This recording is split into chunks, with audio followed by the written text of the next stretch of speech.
Hey, welcome to the reaction to a third reading of Chapter 4 of How to Lose a Planet, the Afro-Future Epic. So every reaction you get something true, a storytelling tip, and something I liked about that particular reading. So the true thing, the trees in this scene were inspired by the trees in J.R.R. Tolkien's Lord of the Rings.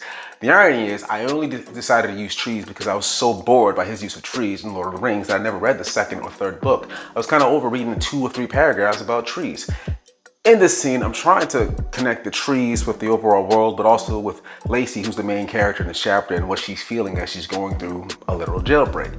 Pretty tense, but those trees, when she looks at them, gives her this moment of calm, and I just kind of thought that was nice.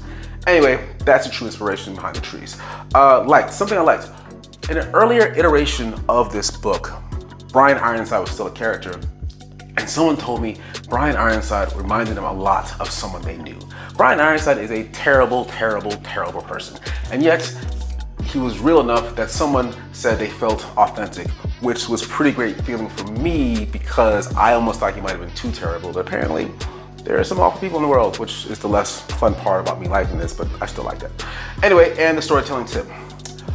Believe the magic, which might sound crazy, but is actually true. I think that whenever you're writing something that's magical or fantastical, I don't think there's anything wrong with believing wholeheartedly in what you're writing, even if it's not necessarily factually true. Like I think about how when psychology was first introduced to the world, people thought of it as like sorcery or quackery, just something kind of ridiculous. The idea that our brains, our minds are influencing our everyday decisions throughout the course of our life. But now you have the opportunity to go into great debt in school to study psychology because apparently it's legitimized. But back then when it first started, it was akin to magic, something that was farcical.